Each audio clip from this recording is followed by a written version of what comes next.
ನಮಸ್ಕಾರ ವೀಕ್ಷಕರೇ. ನಮ್ಮ ಕ್ಯಾನ್ಸರ್ಗೆ ಆನ್ಸರ್ ಯೂಟ್ಯೂಬ್ ಚಾನಲಲ್ಲಿ ನೀವು ಅನೇಕ ಕ್ಯಾನ್ಸರ್ ಚಿಕಿತ್ಸೆಗಳ ಬಗ್ಗೆ ಮತ್ತು ಕ್ಯಾನ್ಸರು ಯಾಕೆ ಉಂಟಾಗತ್ತೆ, ಅದನ್ನ ಹೇಗೆ ತಡೆಗಟ್ಬೋದು, ಏನು ಟ್ರೀಟ್ಮೆಂಟ್ ಮಾಡ್ಬೋದು ಅಂತ ಸುಮಾರು ವೀಡಿಯೋಸ್ನ ನೀವು ನೋಡಿದ್ದೀರಾ. ಬಟ್ ಇವತ್ತಿನ ವಿಡಿಯೋ ತುಂಬ ವಿಶಿಷ್ಟವಾದದ್ದು ಅಂತ ನನಗನ್ಸುತ್ತೆ. ನಾವು ಇವತ್ತು ಕ್ಯಾನ್ಸರ್ ತೊಗೊಳ್ತಾ ಇರೋಂಥ ಪೇಷಂಟ್ ಬಗ್ಗೆ ನಾವು ಮಾತಾಡ್ತಾ ಇಲ್ಲ. ಕ್ಯಾನ್ಸರ್ ಟ್ರೀಟ್ಮೆಂಟ್ ತೊಗೊಳ್ತಾ ಇರೋಂಥ ಪೇಷಂಟ್ ಫ್ಯಾಮಿಲಿ ಮೆಂಬರ್ಸು, ನಾವು ಕೇರ್ ಗಿವರ್ಸ್ ಅಂತೀವಲ್ಲ, ಫ್ಯಾಮಿಲಿ ಮೆಂಬರ್ಸು ಏನೆಲ್ಲ ಕಷ್ಟ ನಷ್ಟಗಳನ್ನ ಅನುಭವಿಸ್ತಾರೆ ಮತ್ತು ಆ ಫೇಸಲ್ಲಿ ಅಂದರೆ ಟ್ರೀಟ್ಮೆಂಟ್ ತೊಗೊಳ್ತಾ ಇರೋಂಥ ಟೈಮಲ್ಲಿ ಅವರು ಹೇಗೆ ಅವರ ಮನಸ್ಥೈರ್ಯನ ಉಳಿಸ್ಕೋಬೇಕು, ಹೇಗೆ ಅವರು ಈ ಕಾಯಿಲೆನ ಫೈಟ್ ಮಾಡಬೇಕು, ಏನೆಲ್ಲ ಅವ್ರಿಗೆ ಚಾಲೆಂಜಸ್ಸು ಬರುತ್ತೆ ಅಂತ ನಾವು ಇವತ್ತು ಮಾತಾಡ್ತಾ ಇದ್ದೀವಿ.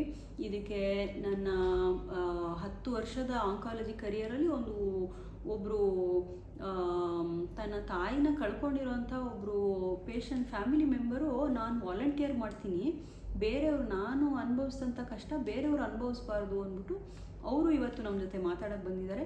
ಬನ್ನಿ ವೀಕ್ಷಕರೇ, ಈ ಕ್ಯಾನ್ಸರ್ ಟ್ರೀಟ್ಮೆಂಟು ತೊಗೊಳ್ತಾ ಇರೋಂಥ ಫ್ಯಾಮಿಲಿ ಮೆಂಬರ್ಸು ಹೇಗೆ ಅವರು ಈ ಹೋರಾಟದಲ್ಲಿ ಹೇಗೆ ಅವರು ಧೈರ್ಯವಾಗಿರಬೇಕು ಅನ್ನೋದನ್ನ ತಿಳ್ಕೊಳ್ಳೋಣ. ನಾನು ಡಾಕ್ಟರ್ ಅಪರ್ಣಾ ಶ್ರೀವತ್ಸ. ನಾನು Sahyadri Narayana multi speciality hospital ಶಿವಮೊಗ್ಗದಲ್ಲಿ ಆಂಕಾಲಜಿಸ್ಟ್ ಆಗಿದ್ದೀನಿ. ಈ ನಿಮ್ಮ ಮನೆಯಲ್ಲಿ ಯಾರಿಗಾದ್ರೂ ಕ್ಯಾನ್ಸರು ಟ್ರೀಟ್ಮೆಂಟ್ ನಡೀತಾ ಇದ್ದರೆ ನೀವು ನೋಡಲೇಬೇಕಾದಂಥ ವಿಡಿಯೋ ಇದು. ನೀವಿನ್ನು ಕ್ಯಾನ್ಸರ್ಗೆ ಆನ್ಸರ್ ಯೂಟ್ಯೂಬ್ ಚಾನಲ್ಗೆ ಸಬ್ಸ್ಕ್ರೈಬ್ ಮಾಡಿಲ್ಲ ಅಂದರೆ ಖಂಡಿತ ಸಬ್ಸ್ಕ್ರೈಬ್ ಮಾಡಿ, ಮತ್ತು ಈ ಥರ ವೈಜ್ಞಾನಿಕ ಮಾಹಿತಿಗಳಿರೋಂಥ ವಿಡಿಯೋನ ಖಂಡಿತ ಶೇರ್ ಮಾಡಿ. ನಮಸ್ಕಾರ ವೀಕ್ಷಕರೇ.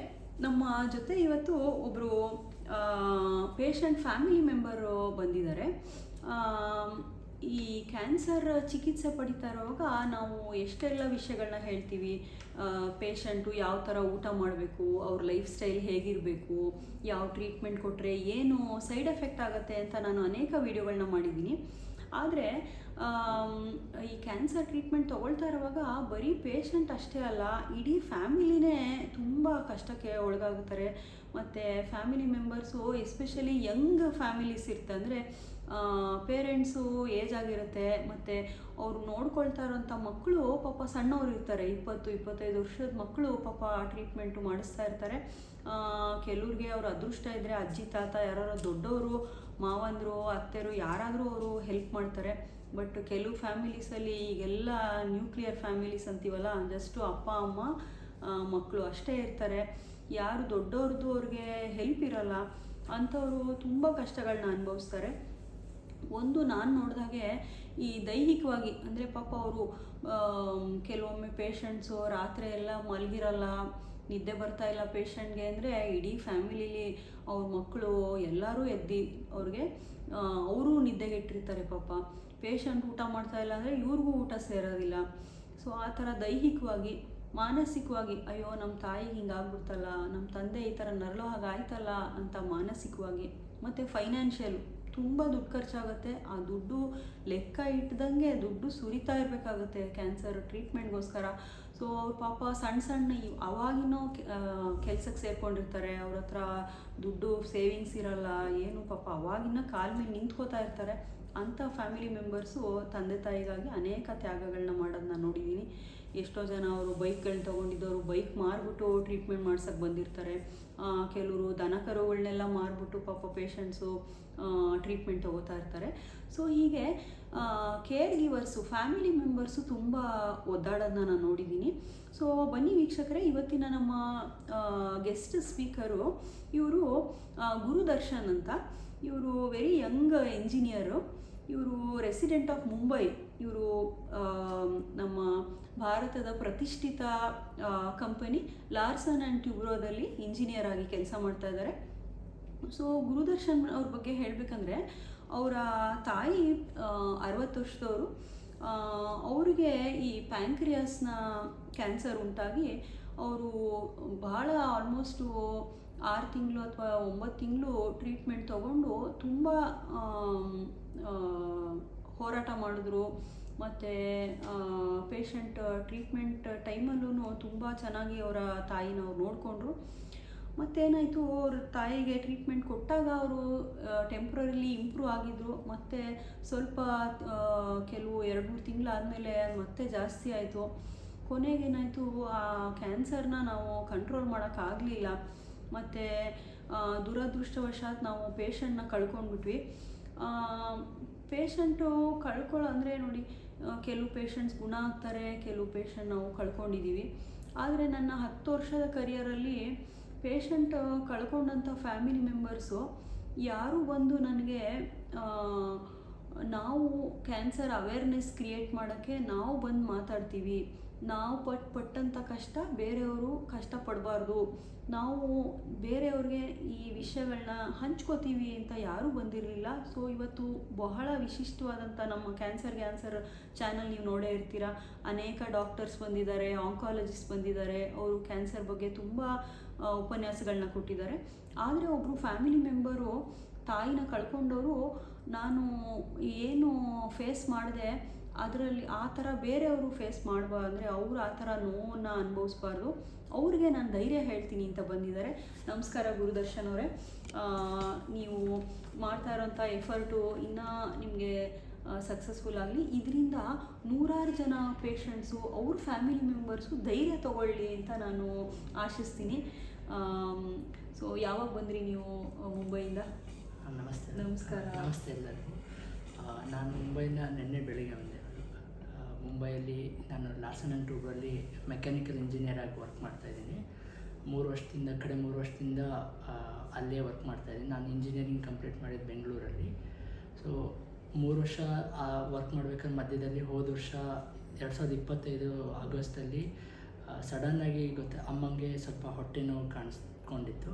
ಸೊ ನಾನು ಏನು ರೀಸನ್ ಇರ್ಬೋದು ಅಂತ ತುಂಬ ಹಾಸ್ಪಿಟಲ್ಸ್ ಓಡಾಡಿದೆ, 2, 3, 4, 5 ಹಾಸ್ಪಿಟಲ್ಸ್ ಓಡಾಡಿದೆ. ಬಟ್ ಅಲ್ಟಿಮೇಟ್ಲಿ ನಾರಾಯಣದಲ್ಲಿ ಡಯಾಗ್ನೋಸ್ ಆಯಿತು, ಅಮ್ಮಂಗೆ ಪ್ಯಾನ್ಕ್ರಿಯಾಟಿಕ್ ಕ್ಯಾನ್ಸರ್ ಆಗಿದೆ ಅಂತ ಹೇಳಿ. ಸೊ ಶುರುವಲ್ಲಿ ಡಯಾಗ್ನೋಸ್ ಆದಾಗ ಏನು ಮಾಡಬೇಕು ಅಂತಲೇ ಗೊತ್ತಾಗ್ತಾ ಇದ್ದಾಗ ತುಂಬ ಸಪೋರ್ಟ್ ಮಾಡಿ, ತುಂಬ ಟ್ರೀಟ್ಮೆಂಟ್ ಪ್ಲ್ಯಾನ್ಸ್ ಹಾಗೆ ಜರ್ನಿ ಹೇಗಿರುತ್ತೆ ಅಂತ ಸಪೋರ್ಟ್ ಮಾಡಿದ್ದು ಡಾಕ್ಟರ್ ಅಪರ್ಣ ಮೇಡಮ್ ಅವರು. ಇವತ್ತು ನಾನು ಕಷ್ಟಪಟ್ಟು ಅಥವಾ ನಾನು ಯಾವ ಜರ್ನಿ ಥ್ರೂ ಬಂದಿದ್ದೀನಿ ಅದನ್ನು ಇನ್ನೊಬ್ಬರಿಗೆ ಹೇಳ್ಕೊಂಡ್ರೆ ಅವ್ರಿಗೆ ಯಾವ್ದಾದ್ರು ರೀತಿಯಿಂದ ಹೆಲ್ಪ್ ಆಗ್ಬೋದು ಅನ್ನೋ ಒಂದೇ ಉದ್ದೇಶದಲ್ಲಿ ಮೇಡಮ್ನ ಅಪ್ರೋಚ್ ಮಾಡಿದ್ದೆ. ಗುರುದರ್ಶನ್ ಅವರೇ, ನಿಮ್ಮ ತಾಯಿಗೆ ಕ್ಯಾನ್ಸರು ಅಂತ ನಿಮಗೆ ಗೊತ್ತಾದಾಗ ಅದು ನಿಮಗೆ ಹೇಗೆ ಅದನ್ನು ನೀವು ಅರಗಿಸ್ಕೊಂಡ್ರಿ? ಅಂದರೆ ನಿಮಗೆ ಹೇಗೆ ಅದು ಅಫೆಕ್ಟ್ ಮಾಡ್ತು? ಹೇಗೆ ನೀವು ಆ ಡಯಾಗ್ನೋಸಿಸ್ನ ತೊಗೊಂಡ್ರಿ? ಮೊದಲನೇದಾಗಿ ಹಾರ್ಡೆಸ್ಟ್ ಪಾರ್ಟ್ ಅಂತ ಹೇಳಕ್ಕೆ ಹೋದರೆ throughout the journey it was ಕೊನೆ ದಿನವೂ ಅಲ್ಲ ಅಥವಾ ಜರ್ನಿನೂ ಅಲ್ಲ.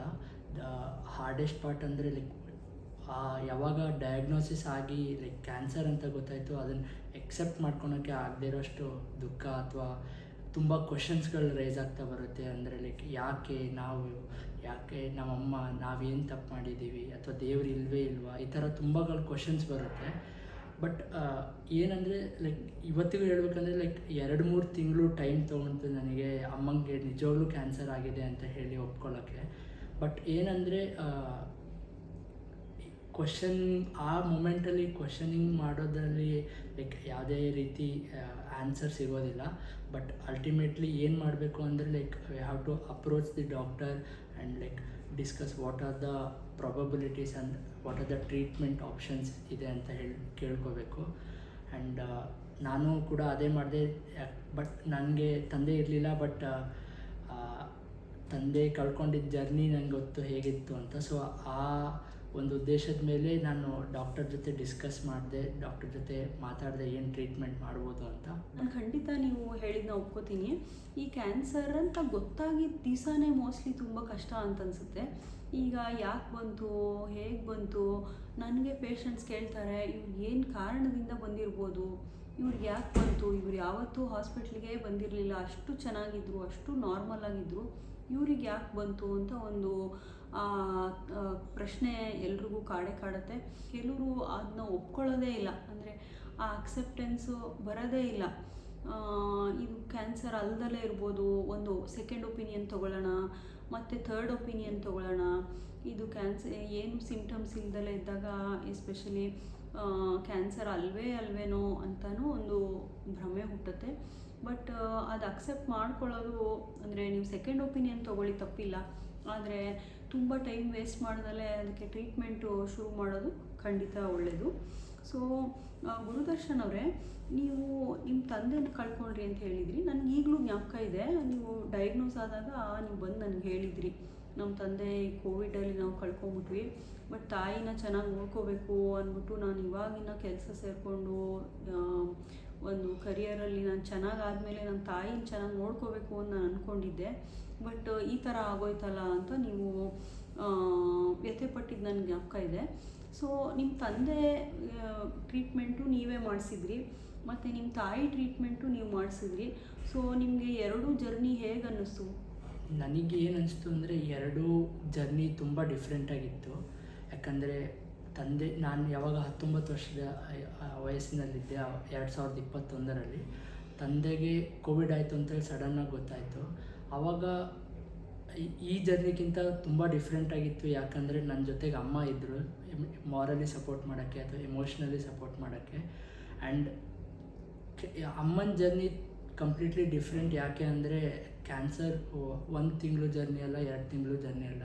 ಯಾಕಂದರೆ ಇಟ್ಸ್ ಎ ಲಾಂಗ್ ಬ್ಯಾಟಲ್. ತುಂಬ ಕೆಲವು ಸಲ ನಮ್ಮ ಅಮ್ಮಂದು 9 ತಿಂಗಳು ಜರ್ನಿ ಆಗಿತ್ತು. ಬಟ್ ಯಾಕಂದರೆ ಅಡ್ವಾನ್ಸ್ ಸ್ಟೇಜಲ್ಲಿ ಡಯಾಗ್ನೋಸ್ ಆಗಿತ್ತು. But most of the time ಏನಾಗುತ್ತೆ ಅಂದರೆ ಕ್ಯಾನ್ಸರ್ ತುಂಬ ಲಾಂಗ್ ಜರ್ನಿ, ವರ್ಷಗಟ್ಟಲೆ ತೊಗೊಳುತ್ತೆ. ವರ್ಷಗಟ್ಟಲೆ ಟ್ರೀಟ್ಮೆಂಟ್ಸ್ ಮಾಡಿಸ್ಬೇಕು, ವರ್ಷಗಟ್ಟಲೆ ಪೇಷಂಟ್ ಸಫರ್ ಆಗ್ತಾ ಇರೋದು ನೋಡಬೇಕಾಗುತ್ತೆ.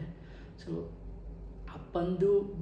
ಅಪ್ಪ ಬರೀ ಕೋವಿಡ್ ಅಂತ ಡಯಾಗ್ನೋಸ್ ಆದಮೇಲೆ ಟ್ರೀಟ್ಮೆಂಟ್ ಮಾಡಿಸ್ಬೇಕಾದ್ರೆ ಲೈಕ್ ಹೇಗಿತ್ತು ಅಂದರೆ ಆ ಟೈಮಲ್ಲಿ ಏನು ಟ್ರೀಟ್ಮೆಂಟ್ ಅಂತಲೇ ಡಾಕ್ಟರ್ ಕೂಡ ಕನ್ಫ್ಯೂಷನಲ್ಲಿದ್ದರು. ಏನು ಮಾಡಿದ್ರೆ ಏನು ಸರಿಯಾಗುತ್ತೆ ಅಂತಲೂ ಗೊತ್ತಾಗ್ತಿಲ್ಲ. ಸೊ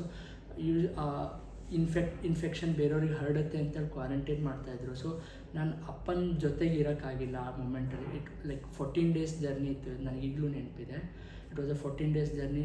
ಅಪ್ಪ ಹಾಸ್ಪಿಟಲ್ ಒಳಗಿದ್ದರು, ನಾನು ಹೊರಗಿದ್ದೆ. ನನ್ನ ಎಫರ್ಟ್ ಆಗಲಿ ಅಥವಾ ನನ್ನ ಟೈಮ್ ಆಗಲಿ ಅಪ್ಪಂಗೆ ಕೊಡೋಕ್ಕಾಗಿಲ್ಲ. ಅವ್ರ ಜರ್ನಿ ಜೊತೆಗೆ ಇರೋಕ್ಕಾಗಿರಲಿಲ್ಲ. ಆಮೇಲೆ ಅವ್ರು ಏನು ಗೋತ್ರು ಮಾಡ್ತಾಯಿದ್ದಾರೆ ಅಥವಾ ಅವ್ರು ಏನು ಪೇಯ್ನ್ ಅನುಭವಿಸ್ತಾ ಇದ್ದಾರೆ ಅಂತ ನಾನು ನೋಡೋಕ್ಕಾಗಿರಲಿಲ್ಲ. ಬಟ್ ಅಮ್ಮಂದು ಆ ಒಂದು ಜರ್ನಿ ಆದಮೇಲೆ ಅಮ್ಮಂದು ತುಂಬ ಡಿಫ್ರೆಂಟ್ ಅಂತ ಅನಿಸ್ತು. ಯಾಕಂದರೆ ಅಮ್ಮಂಗೆ ಡಯಾಗ್ನೋಸ್ ಆದಮೇಲೆ ಅಮ್ಮನ ಜೊತೆಗೆ ನಾನು ಇರಬೇಕು. ಈ ಟೈಮಲ್ಲಿ ಅಮ್ಮನ ಜೊತೆಗೆ ನಾನು ಇರಲೇಬೇಕು. ಯಾಕಂದರೆ ಲೈಕ್ ಇಟ್ಸ್ ನಾಟ್ ಲೈಕ್ ಮೊದಲಿಂದ ಇದ್ದಿದ್ದು ಮುಖ್ಯ ಅಲ್ಲ, ಲೈಕ್ ಅವ್ರ ಕಷ್ಟದಲ್ಲಿ ಇರಬೇಕು ಅನ್ನೋ ಒಂದು ಉದ್ದೇಶದ ಮೇಲೆ ಅಮ್ಮನ ಜೊತೆಗೆ ಇರಲೇಬೇಕು ಅಂತ ಡಿಸೈಡ್ ಆಗಿ ಟ್ರೀಟ್ಮೆಂಟ್ ಮಾಡಿಸ್ದೆ. ಸೊ ಅಮ್ಮಂದು ಸೊ ಕಂಪ್ಲೀಟ್ಲಿ ಡಿಫ್ರೆಂಟ್ ಆಗಿತ್ತು. ನೀವು ಹೇಳ್ತಾ ಇರೋದು ನಂಗೆ ಖಂಡಿತ ಅರ್ಥ ಆಗುತ್ತೆ. ಈ ಕಷ್ಟ ಬಂದಾಗ ನಾವು ಕೆಲವು ಫ್ಯಾಮಿಲೀಸಲ್ಲಿ ನಾನು ನೋಡ್ತೀನಿ, ಅವರು ಮಾತು ಚೆನ್ನಾಗಿ ಆಡ್ತಾರೆ, ಅಂದರೆ ಫೋನ್ ಮಾಡ್ತಾರೆ, ಫೋನಲ್ಲಿ ಇದು ಮಾಡ್ತಾರೆ. ಆದರೆ ಪೇಷಂಟ್ ಜೊತೆಗಿರೋಕ್ಕೆ ಯಾರೂ ಇರೋದಿಲ್ಲ. ಅವರು ಕೆಲವರು ಅಂತೂ ಒಬ್ಬರೊಬ್ಬರೇ ಇರ್ತಾರೆ ಮನೇಲಿ. ಇನ್ನು ಕೆಲವ್ರಿಗೆ ಪಾಪ ಬರ್ತಾರೆ ಹೋಗ್ತಾರೆ. ಫ್ಯಾಮಿಲಿ ಮೆಂಬರ್ಸು ಸಹ ಫುಲ್ ಟೈಮ್ ಯಾರೂ ಇರೋದಿಲ್ಲ. ಸೊ ಸಾಧ್ಯವಾದರೆ ಖಂಡಿತ ಪೇಷಂಟ್ ಜೊತೆಗೆ ಹೋಗಿ ಇರೋದು ಖಂಡಿತ ಒಳ್ಳೆಯದು ಅಂತ ಅನಿಸುತ್ತೆ. ನೋಡಿ, ಕ್ಯಾನ್ಸರು ಕೋವಿಡ್ಗಿಂತ ಸ್ವಲ್ಪ ಟೈಮ್ ಜಾಸ್ತಿ ಕೊಡುತ್ತೆ. ಬಟ್ ಕೊಟ್ಟಿದ್ದ ಟೈಮ್ ಜಾಸ್ತಿ ಕೊಟ್ಟರೂ ಸಹ ಅದರಲ್ಲಿ ಕೆಲವೊಮ್ಮೆ ಅವರು ಒದ್ದಾಡೋದು ಮತ್ತು ಟ್ರೀಟ್ಮೆಂಟ್ ತೊಗೊಳ್ಳೋದು ಆ ಕಷ್ಟವೂ ಸ್ವಲ್ಪ ಜಾಸ್ತಿನೇ ಇರುತ್ತೆ. ಸೊ ಅವ್ರಿಗೆ ಎಷ್ಟು ಫ್ಯಾಮಿಲಿ ಸಪೋರ್ಟ್ ಇರುತ್ತೆ ಅಷ್ಟು ಒಳ್ಳೆಯದು ಅಂತ ಹೇಳಬೇಕಾಗತ್ತೆ. ಮತ್ತು ನಾನು ಯೂಶ್ವಲಿ ಕ್ಯಾನ್ಸರ್ ಟ್ರೀಟ್ಮೆಂಟಲ್ಲಿ 4 ಪಿಲ್ಲರ್ ಇರುತ್ತೆ ಅಂತ ಹೇಳ್ತೀನಿ. ಒಂದು ಕೀಮೊಥೆರಪಿ, ಸರ್ಜರಿ, ರೇಡಿಯೋಥೆರಪಿ. ಅದರಲ್ಲಿ 4th ಪಿಲ್ಲರ್ ಏನಂದರೆ ಫ್ಯಾಮಿಲಿ ಸಪೋರ್ಟು. ಫ್ಯಾಮಿಲಿಲಿ ಹೇಗಂದರೆ ಮುಂಚೆ ಎಲ್ಲ ಈಗ ಬಾಣಂತನ ಮಾಡಬೇಕು, ಒಂದು ಮಗು ಹುಟ್ಟತ್ತೆ ಅಂದರೆ ಒಂದು 4-5 ಜನ ಇರೋರು. ಒಬ್ಬರು ತಾಯಿ ನೋಡ್ಕೊಳ್ಳೋಕ್ಕೆ, ಒಬ್ಬರು ಮಕ್ಕಳು ನೋಡ್ಕೊಳ್ಳೋಕ್ಕೆ. ಹಾಗೆ ಈ ಕ್ಯಾನ್ಸರ್ ಟ್ರೀಟ್ಮೆಂಟ್ ಆದಾಗ ಅದೇ ಥರ ಜನ ಬೇಕು. ಯಾರೋ ಒಬ್ಬರು ಹಾಸ್ಪಿಟ್ಲಿಗೆ ಕರ್ಕೊಂಡು ಹೋಗೋಕೆ ಒಬ್ಬರು, ಮನೇಲಿ ಅಡುಗೆ ಮಾಡೋಕ್ಕೊಬ್ಬರು, ಮತ್ತು ನೈಟ್ ನೋಡ್ಕೊಳ್ಳೋಕ್ಕೊಬ್ಬರು, ಡೇಗೊಬ್ಬರು. ಹಾಗೆ ಅಷ್ಟು ಜನ ಸಹಾಯ ಬೇಕಾಗುತ್ತೆ. ಈ ಪ್ರಪಂಚದಲ್ಲಿ ಹೇಗಾಗ್ಬಿಟ್ಟಿದೆ ಅಂದರೆ ಎಲ್ಲರ ಹತ್ರನೂ ದುಡ್ಡಿರುತ್ತೆ, ಆದರೆ ಜನ ಸಹಾಯ ತುಂಬ ಜನಕ್ಕೆ ಇರೋದಿಲ್ಲ. ಸೊ ಎಷ್ಟೋ ಪೇರೆಂಟ್ಸಿಗೆ ನಾನು ಹೇಳ್ತೀನಿ, ನೀವು ಪುಣ್ಯ ಮಾಡಿದ್ದೀರಾ, ನಿಮ್ಮ ಮಗ ಬಂದಿಯಾನೆ ಅಥವಾ ಮಗಳು ಬಂದು ನಿಮ್ಗೆ ನೋಡ್ಕೋತಾ ಇದ್ದಾರೆ ಅಂತ. ಕ್ಯಾನ್ಸರ್ ಟ್ರೀಟ್ಮೆಂಟ್ ತೊಗೊಳ್ತಾ ಇರೋವಾಗ ಒಬ್ರು ಯಾರೋ ಫ್ಯಾಮಿಲಿ ಸಪೋರ್ಟ್ ಇರೋದು ತುಂಬ ಇಂಪಾರ್ಟೆಂಟ್ ಆಗುತ್ತೆ. ನಿಮಗೆ ಈಗ ನಿಮ್ಮ ತಂದೆ ಜರ್ನಿನೂ ನೀವು ಹಂಚ್ಕೊಂಡ್ರಿ, ಹಾಗೆ ನಿಮ್ಮ ತಾಯಿ ಬಗ್ಗೆನೂ ನೀವು ಹೇಳಿದ್ರಿ. ಸೊ ನೀವು ಇಷ್ಟೆಲ್ಲ ನೀವು ಸಣ್ಣ ವಯಸ್ಸಿಗೆ ತುಂಬ ಕಷ್ಟಗಳನ್ನ ನೀವು ಅನುಭವಿಸಿದ್ದೀರಾ. ಸೊ ಈ ನಿಮ್ಮ ಥರ ಇನ್ನೊಬ್ಬರು ನಿಮ್ಮ ಥರನೇ ಯಂಗ್ಸ್ಟರು ಯಾರೋ ಇವಾಗ ಕೆಲಸಕ್ಕೆ ಸೇರ್ಕೊಂಡಿರ್ತಾರೆ, ಫ್ಯಾಮಿಲಿ ಮೆಂಬರ್ಸ್ಗೆ ಕ್ಯಾನ್ಸರ್ ಉಂಟಾಗಿರುತ್ತೆ, ಅವರೆಲ್ಲ ಈ ಥರ ನಿಮ್ಮ ಜರ್ನಿಯಲ್ಲೇ ಇರೋಂಥ ಇನ್ನೊಬ್ಬರಿಗೆ ನೀವೇನು ಹೇಳೋಕ್ಕೆ ಇಷ್ಟಪಡ್ತೀರಾ? ನನ್ನ ಏಜಲ್ಲಿರೋ ಯಾರೇ ಇದ್ರೂ ನಂಗೆ ಅರ್ಥ ಆಗುತ್ತೆ, like how ambitious you are and like ನಿಮ್ಮ ಕೆರಿಯರ್ ಬಗ್ಗೆ ಎಷ್ಟು ಯೋಚನೆ ಮಾಡ್ತಾ ಇರ್ತೀರಾ, ಅಥವಾ ನಾನು ಅದು ಮಾಡಬೇಕು ಅಥವಾ ಲೈಫಲ್ಲಿ ಇದನ್ನು ಅಚೀವ್ ಮಾಡಬೇಕು, ಈ ಗೋಲ್ ರೀಚ್ ಮಾಡಬೇಕು ಅಂತ ತುಂಬ ಯೋಚನೆ ಮಾಡ್ತಾ ಇರ್ತೀರಾ. But all of a sudden ಹೀಗಾಯಿತು ಅಪ್ಪಂಗೆ ಅಥವಾ ಹೀಗಾಯಿತು ಅಮ್ಮಂಗೆ ಅಂತ ಗೊತ್ತಾದಾಗ like obviously it's a heart breaking for you. And ಆ ಮೂಮೆಂಟಲ್ಲಿ ಏನು ಮಾಡಬೇಕು ಅಂತ ಗೊತ್ತಾಗೋದಿಲ್ಲ, ಲೈಕ್ ಏನು ಡಿಸಿಷನ್ ತೊಗೋಬೇಕು ಅಂತ ಗೊತ್ತಾಗೋದಿಲ್ಲ. But what I would suggest is like collect the courageous and hopes and be with your loved one and take help from your relatives or your friends. ನಾನು ಕೂಡ ಅದೇ ಮಾಡಿದೆ. ಲೈಕ್ ನನ್ನ ಜೊತೆಗೆ ನನ್ನ ಸಿಸ್ಟರ್ ಇದ್ದರು ಥ್ರೂಔಟ್ ದ ಜರ್ನಿ. 9 months ನನ್ನ ಜೊತೆಗೆ ಇದ್ದು ಲೈಕ್ ನಾವು ಆಬ್ವಿಯಸ್ಲಿ ಲೈಕ್ ಇಟ್ಸ್ ಅಂಡರ್ಸ್ಟುಡ್, ನಾವು ಡಿವೈಡ್ ಮಾಡ್ಕೊಂಡಿದ್ವಿ ವರ್ಕ್. ಲೈಕ್ ಅಮ್ಮಂಗೆ ಹಾಸ್ಪಿಟಲ್ ಜೊತೆ ಡಾಕ್ಟರ್ ಜೊತೆ ಡಿಸ್ಕಷನ್ ಆಗಲಿ, ಅಥವಾ ಏನು ಟ್ರೀಟ್ಮೆಂಟ್ ಮಾಡಿಸೋದಾಗಲಿ, ಅಥವಾ ಏನು ಬ್ಲಡ್ ಟೆಸ್ಟ್ ಮಾಡಿಸೋದಾಗಲಿ, ಅದನ್ನೆಲ್ಲ ನಾನು ಯೋಚನೆ ಮಾಡಿ ಡಿಸೈಡ್ ಮಾಡ್ತಾಯಿದ್ದೆ. ಆ್ಯಂಡ್ ಮೋರ್ ಓವರ್ ಲೈಕ್ ಮನೆಯಲ್ಲಿ ಅಮ್ಮಂಗೆ ಲೈಕ್ ಫುಡ್ ಏನು ಮಾಡಬೇಕು, ಏನು ಅಮ್ಮಂಗೆ ಡಯಟ್ ಮೇಂಟೈನ್ ಮಾಡಬೇಕು, ಅಥವಾ ಯಾವ ಟೈಮಲ್ಲಿ ಊಟ ಕೊಡಬೇಕು, ಇದನ್ನೆಲ್ಲ ನಮ್ಮ ಸಿಸ್ಟರ್ ಹೆಲ್ಪ್ ಮಾಡಿದ್ದು.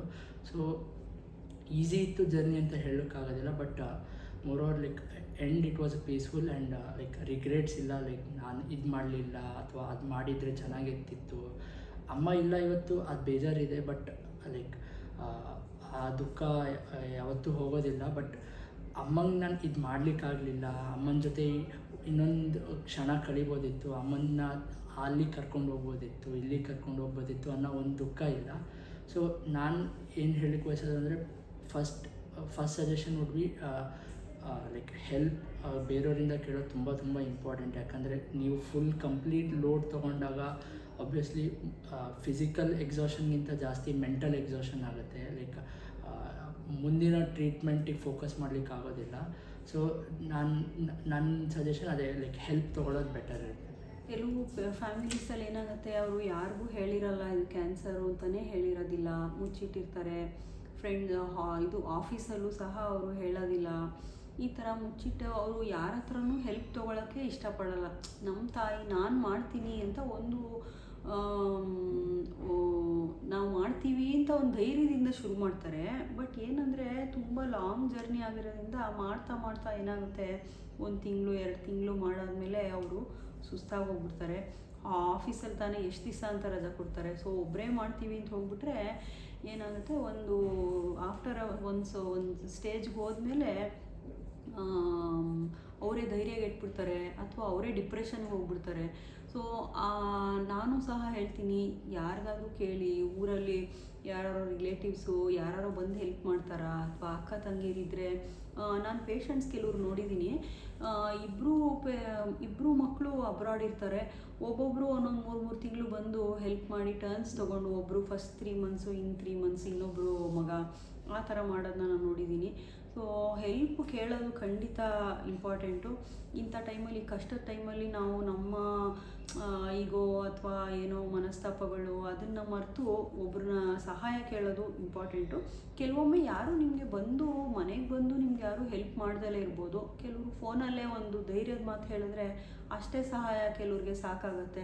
ಇನ್ನು ಕೆಲವರು ದುಡ್ಡು ಖರ್ಚು ಮಾಡೋಕ್ಕೆ ಅಂದರೆ ದುಡ್ಡಿನ ಸಹಾಯ ಮಾಡ್ಬೋದು ನಿಮಗೆ, ಅಥವಾ ಎಮೋಷ್ನಲಿ ನಿಮಗೆ ಹೆಲ್ಪ್ ಮಾಡ್ಬೋದು, ಅಥವಾ ಆಗ ಬರೋ ಅಂಥವ್ರು ಫಿಸಿಕಲಿನೇ ನಿಮಗೆ ಬಂದು ಹೆಲ್ಪ್ ಮಾಡ್ಬೋದು. ಸೊ ಖಂಡಿತ ಒಬ್ಬರನ್ನ ಹೆಲ್ಪ್ ಕೇಳೋದಕ್ಕೆ ನೀವು ಹಿಂದೆ ಹಾಕಬೇಡಿ. ಈ ಥರ ನಾವು ಒಬ್ಬರೇ ಮಾಡ್ತೀವಿ ಅಂತ ಹೋಗ್ಬಿಟ್ಟು ತುಂಬ ಕೈ ಸುಟ್ಕೊಳ್ಳೋ ಅಂಥ ಪರಿಸ್ಥಿತಿ ಬರ್ಬೋದು.